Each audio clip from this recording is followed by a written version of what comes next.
So how many storms do you chase per year? When we track the storm, they literally hand draw on a map where it's happening at. And you do it for channels or you do it for the app for roofers? Who is your bigger client? The weather that's going to happen in America in a week from now is in Asia right now. First thing I want to know about this car right here. What is it? How much did it cost? This truck is about $130,000. 130K. It's like an RV. Right, an RV for hail. RV for hail. Is it all custom? Did you do it yourself? We had a shop do it, so I'm not. But you designed it? But yeah, so I kind of said this is what I needed to do, and we helped them put it together. So the idea of this is to keep me from losing my windshield when I'm in baseball size hail. So I'll get hail. Have you been in baseball size hail? Not in this truck yet. I have in my old truck that I blew the motor up in, yes. And did it bust the windshield? I'll lose about one windshield a year. Okay. But like last year I was in hail probably 25 times and I lost one windshield. I have to ask this. For car insurance, when you call in insurance your truck, do you tell them what you do? No, but so so you're telling me it's a regular car, so I'm gonna go chase hail all over the country. How much would that cost you? They probably wouldn't insure me if they were. So I've actually never filed a hail claim, so I won't. How much you pay for insurance? I want to say like $150 a month. I don't know, something like that. Don't tell his insurance. That would be bad news. So what are the boxes here? So we do a lot of hurricanes too. So like this is for storage and extra gas. This is cool. Yeah, like so we can get a couple extra gallons. Now this truck has a 37-gallon tank too. This does not look efficient at all. What is it, like 2 gallons? That'll give me like an extra 5 miles in this thing.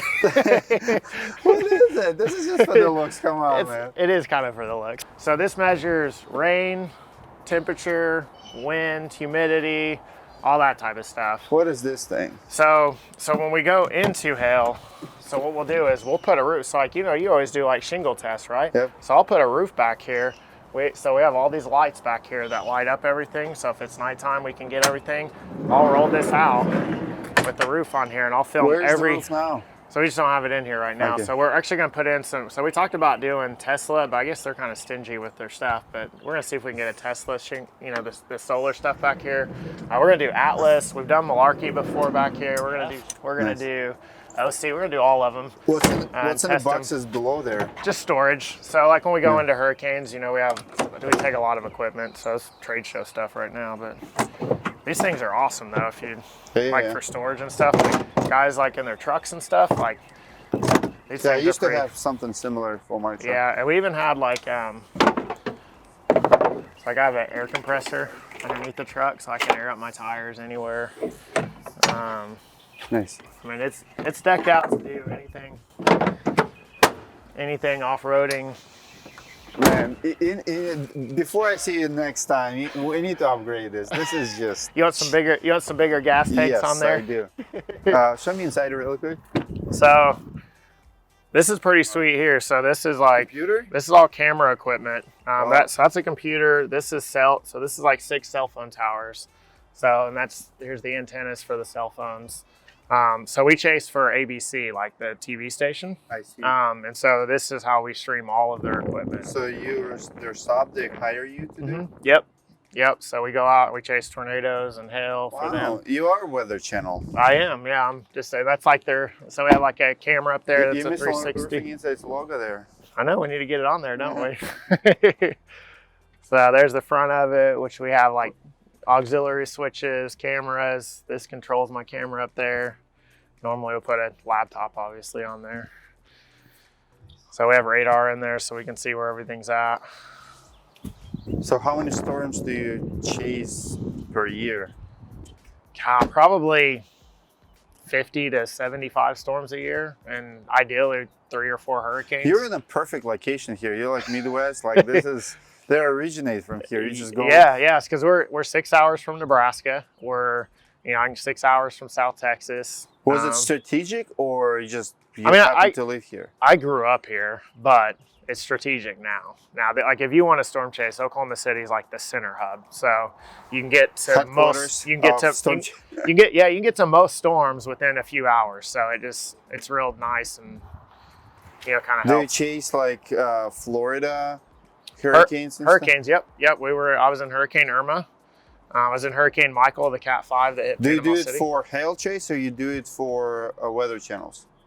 So we'll do it for media. Mostly I do it for marketing for Hailtrace. So like you're a big YouTube guy, right? So when we were in Hurricane Laura in Lake Charles, we had thousands and thousands of viewers on YouTube while we were streaming live in the hurricane. So let's see you badass office. How long have you been in business? This will be my 11th year. 11 years. No, this is impressive. Yeah, so like the last 4 or 5 is when we really kind of took off. Look at this custom signs. I have to take a picture of it. This is so cool. We've got an artist that works. So this is Andrea's handiwork. So, and I'll show you some more artwork that she did for us. She's actually one of our meteorologists, but she also is an artist. And so we like to find like what our employees like to do and try to utilize their talents because you know, when they have fun at work, they're a lot more efficient. Do you have any arm wrestling guys? What's that? Any arm wrestling guys? Y'all, I got meteorologists, so we're all kind of scrawny armed. So this is our studio. You know, again, going back to YouTube, this is like, you can see we stream bread and butter. Yeah, this is a big marketing piece for us. We spent a lot of money on it. Why did you do it at the entrance where you have a lot of traffic, you don't worry about people walking by and make it a lot? No, so it's kind of interesting. So we broke our office down into a couple of different wings. So this is our meteorology wing. So literally this whole wing of our office is just our meteorologists. So they're the ones that work in so this. So you have meteorologists working here? Mm-hmm. We have 6 like, do they have like a degree? And Yeah. One of them, Heather has her master's degree in meteorology. So what do they do? Like, tell me in a nutshell, what do you do? So they literally track every single hail, wind, and tornadic storm in the U.S., Canada, and Australia. And you do it for channels, or you do it for the app for roofers? Who is your bigger client? Our biggest client is our roofers. Yeah, so we do mostly for roofers. We track them live. We alert the roofers. We show them where it happened at. Do you provide the data also to like insurance companies for their data? We do, yeah. So we provide for insurance companies. They love you or they hate you? Depends. I mean, it depends on what, you know, if we said it held, they probably don't like us. If we said it didn't, they probably do like us. It's kind of the same for roofers. If we say it didn't held, they don't like us either. So it kind of goes both ways. How often do you go live from your green screen? Yeah, so we do every day at noon. And it's all about consistency, right? Even if there is no chance of severe weather, we still go live. We still do a forecast. We do an update at 5 p.m. And then if there is really active bad storms in like a city, we'll go live and cover the storms. So this is where our meteorologists work at. They're not in yet this morning. But you can see like we set them up with this big monitor setup, and it's ideal. But what they'll do is so when we track the storm, they literally hand draw on a map where it's happening at, and we have a tool in the back of our website that we built where like every click, so as they update the map, it updates for our users. Very good. I was curious about that. So they say you're 50% more productive with the 2 screens.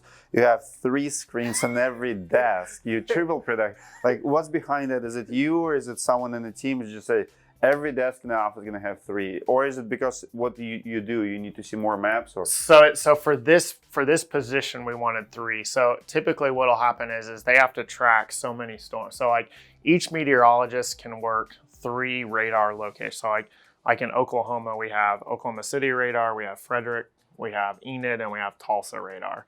So like one meteorologist could track all 4 of those. But if there were storms in Texas, Kansas, and Missouri, they couldn't track all of those. So that's why we have so many of them, so they can track all the different ones. But so what'll happen is they'll put like Tulsa on this one and Oklahoma City on this one. And so they can keep track of both of them and flip back and forth. And then on this one, they hand draw and kind of keep track of it. And we do it all. So 2 o'clock in the morning, there'll be somebody tracking the storm. Like last weekend when we had a really active week, we had somebody working and tracking storms for 72 hours straight. So is your office open 24/7? Like in days where there's something developing right now, like let's say during hurricanes like Irma, like something major like in Florida, do you guys track it 24/7 or 24/7? Yep, there is always someone night available.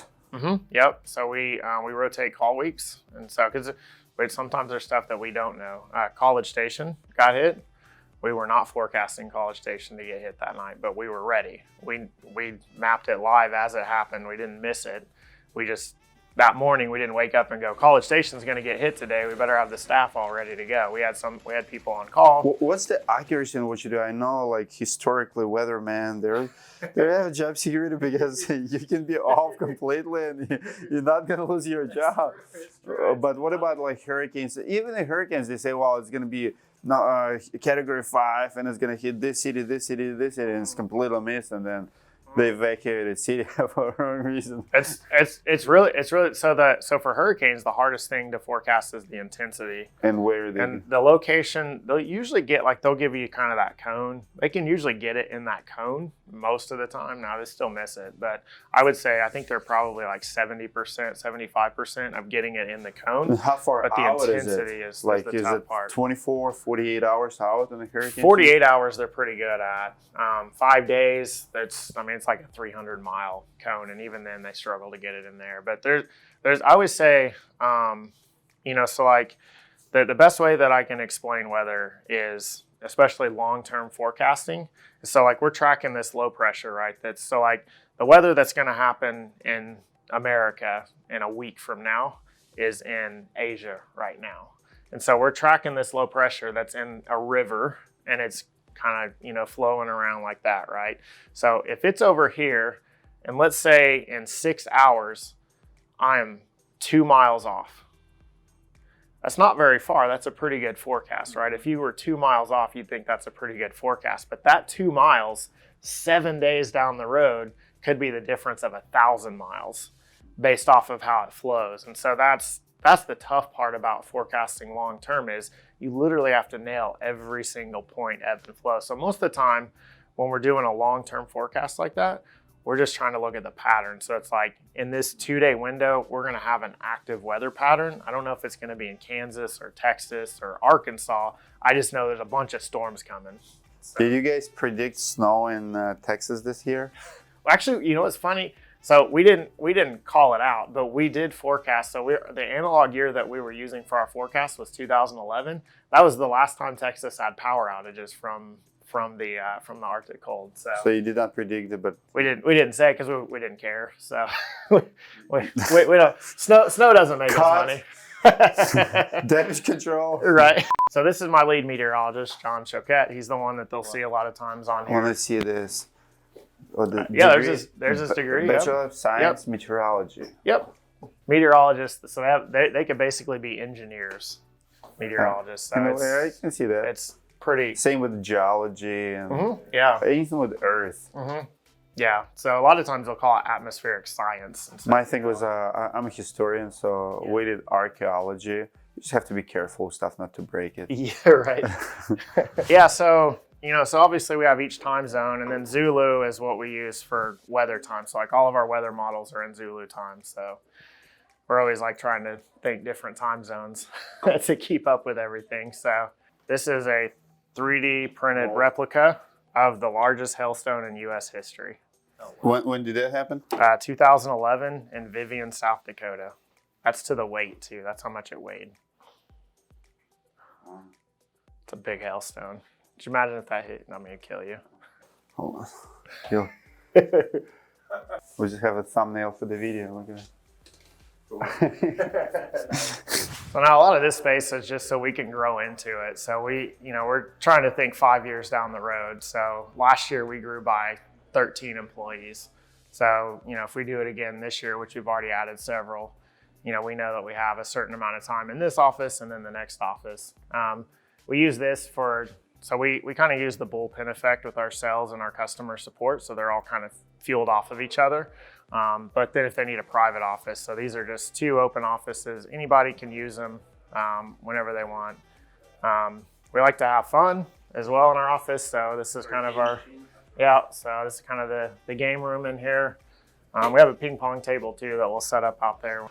The game is so hard to do too, like to figure out the speed. And this one's small too, so this one makes it. I've never been able to figure this table out. The long ones are a lot easier to play on. So this is Andrea's work too. So the one that made the little sign, she did this for us. This is like this big blank wall, right? What are we gonna do with this? And oh, this is cool. This is cool. She like designed it, drew it, did everything, you know. And it's got like little stuff like, you know, we do the 5-star map, so she's got like the stars on there. She's got obviously tornadoes, our Hailtrace logo, baseballs for baseball size hail. People say like, why you have this hobbies? Why do you like? This is why people get paid at work to do like stuff like this. This is awesome. Yeah. Look at this. We have Weather Channel on the wall. Always. Is it all you guys watch? That's all I watch, but that's since I was like in 2nd grade, that's all I watched. So this is my office. You can see dry erase desk. Like I love. Can we skip to spring? Yeah. We're kind of. Is there. it the same hail as the other one? Yeah, that's the same one. Yeah, I had 3 of them made. North Pole is, I'm like 2 hours from North Pole. I experienced minus 87 Fahrenheit on my body. Like my sister's birthday is June 27. One of her birthday, we had snow. It was just like snow in Texas in the summertime, but still at the end of June, you can get snow in Siberia. There's another one of those. Yep. Yeah, so this does direction. So the cups are, so the wind, you know, so it catches the wind and it pushes it. But it doesn't matter the side because of the shape. Yeah, it'll still, the way the shape is, so it'll still catch it. That measures rain. That's the rain gauge on it. So. But it would be spilling, right? Too? No, it doesn't spill. No, it's so big it catches all the rain. So these are all of our customer support and our sales team. They work out here. So if you ever call in and you need help with something, these are, and we assign a customer support person to every. So we have 300 customers to 1 rep. Wow. Is like our target. That's where we want to be at. So that way they can talk to every customer at least once a month. Very cool. And then that way, and sometimes it's more, sometimes it's less, but you know, based off of how much you need. You have a 2nd story here too? Yeah, so we're on the 3rd floor of this building. It's a 4-story building. Yep. Yeah, so this is our new space, and again, just planning for the future. So this is going to be our conference room, obviously much larger conference room. It's pretty cool. It's got like balconies that you can go out. I like the city. It's very like neat. That's not what I expected. Yeah, when you thought of Edmond. Very clean, like very nice neighborhoods. Where we were, we've seen so many churches. There was like Church Street, like it was 5 or 6 huge churches, the biggest cross I've ever seen. Yeah, that's actually where I go to church at. Really? Yeah. The big one? Yeah. Yep. So this is where our class is. Now this is very cool. Like really appreciate you guys. And no, yeah, we were super like when you said you were doing one here, I was like, we'd love to host you. And so this one, someone does it first on paper, pins it, and then it becomes digital right away. Well, so the meteorologist drew the bigger one. Okay. And then we have an algorithm, just like our like similar to. So who comes up with this part? So the radar and a computer did this one. But see what's interesting, so see this photo that's right up here? Yep. That's that photo. And so the algorithm said there was no hail there, but my meteorologist said there was. And then we found out. And it's your algorithm? Yeah, that's our algorithm. And so, but my meteorologist was able to pick up on it and confirm that it did hail up here. And there were like some like 50, 60 square roofs up there. And so if you would have just worked this area where it said there was golf ball size hail, you would have been 5 miles away from other golf ball size hail. It's precisely what you need. But it's nice because it gives you both options, right? So like maybe this area got hit a little harder since both picked them up than other areas. And how do you link to CompanyCam? Is it CompanyCam users or is it like, who shares CompanyCam data with you? So nobody shares CompanyCam data with us. I'm glad you said that because somebody told me that the other day and I was like, oh no, we're not stealing CompanyCam data. So we just like CompanyCam. We think they're an awesome tool. I know you guys do the same. Yeah. So it's literally I just helping CompanyCam. So like we find these photos on social media, and then we just use their. So it's not CompanyCam picture. Yeah, no. It's just mislead, false advertising, guys. Yeah, right. False alarm. False advertising. we're not Call them out this BS. We're not stealing your photos. Love it. This will eventually one day this will be my office, and then so I can come out here and watch storms. So you can watch storms here. Yeah. Do you see them coming now when they come? If they were coming, see how far you can see way out there to the west. And you want to hear something crazy? So see how the tops of the trees all look like trash? Yes. So we had a really bad ice storm in October this year, and it just destroyed all those trees. Wow. Like we lost power for like a month. Like it was a really, really bad ice storm. Looks like we had a tornado. Wow, very cool. This is dope. Yeah. Love you, man. Thanks, man.